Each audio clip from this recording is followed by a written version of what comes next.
Praise లా దేవుడికి మహిమ కలుగునుగాక.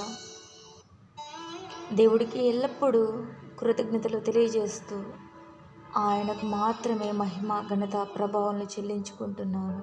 ఆమేన్. సువార్త పఠనం ధ్యానం చేసుకుందాం. మార్కు సువార్త 7వ అధ్యాయము 14 నుంచి 23 వరకు. పిదప ఆయన జన సమూహమును తిరిగి పిలిచి, మీరు వీని గ్రహించుకొనగలరు.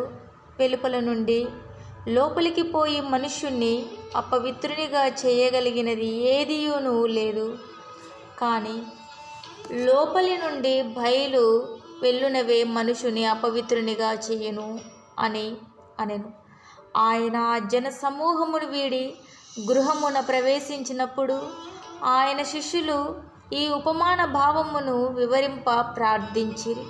అంతటా యేసు శిష్యులను చూసి, మీరును ఇంతటి మందమతులా? మానవుడు భుజించున్నది ఏదియూ అతనిని మలిన్యపరచదు. ఏలైనా అది హృదయములో ప్రవేశింపక ఉదరములో ప్రవేశించి ఆ పిమ్మట విసర్జింపబడుచున్నది. అన్ని పదార్థములు భుజింపదగినవే అని ఆయన పలికెను. మానవుని మలిన్యపరుచున్నది వాని అంతరంగము నుండి వెలువడినదియే.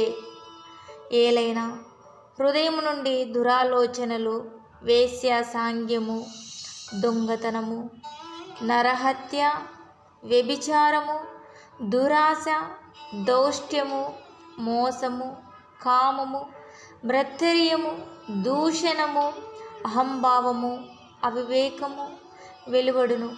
ఇట్టి చెడుగులన్నీ మానవుని అంతరంగము నుండి వెలువడి అతనిని మలినపరుచును అని పలికెను. ఈరోజు ధ్యానాంశం ఏంటంటే, మానవుని మలిన్యపరుచున్నది వాని అంతరంగము నుండి వెలువడినవే. మనం భుజించేటి ఏవి మనల్ని దురాలోచనలకు చేయవు. మన హృదయంలో నుండి వచ్చేటివి మాత్రమే మనకు దురాలోచనలు, పాపపు ఆలోచనలు, పాపపు క్రియలు, అబద్ధములకు, ఇలాంటి వాటికన్నిటికీ మన హృదయంలో నుంచి వచ్చు ఆలోచనలు మాత్రమే. ఇట్టి చెడుగులన్నీ మానవుని అంతరంగము నుండి వెలువడి అతనిని మలినముపరచును. ధ్యానం. దేవుడు సృష్టి చేయడం ప్రారంభించినప్పుడు ఆయన చేసినదంతా బాగుగా ఉండినట్లు పరిశుద్ధ గ్రంథం ఆదికాండంలో మనం వింటాం. దేవుడు పెంపుడు జంతువులను, క్రూర మృగములను, ప్రాకిడు జంతువులను, అన్ని రకముల వానిని సృజించెను. దేవుని కంటికి అది బాగుగా నుండెను.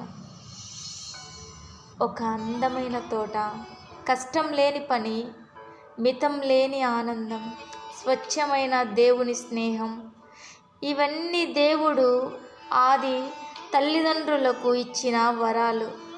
అయినా ఏమి జరిగింది? స్నేహానికి ద్రోహం, మంచి స్థానంలో చెడు నిండిపోయింది. మానవుని అంతరంగం మలినమైంది, స్వార్థం పెరిగిపోయింది, గర్వం నిండిపోయింది. దాని ఫలితం కష్టమైన పని, స్వర్గానికి దూరం అవ్వడం, దేవునితో స్నేహాన్ని పోగొట్టుకోవడం, సైతానుకు బానిసత్వం, చివరకు మరణం.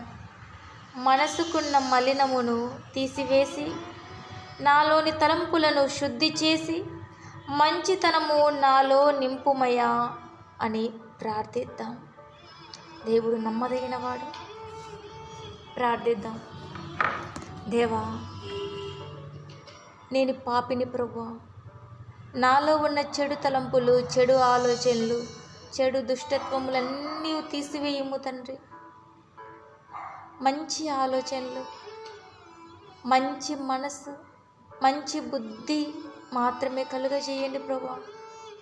మనసుకు హాయినిచ్చే దేవుని వాక్యాన్ని ధ్యానించే శక్తిని మాకు వసగండి. మనసుకు సంతోషాన్నిచ్చే నీ సన్నిధిలో నివసింపచేయు ఒలీవ వృక్షము వలె మమ్మల్ని ఎప్పుడు పచ్చగా చూడండి. అవును నా తండ్రి, నా దేవా,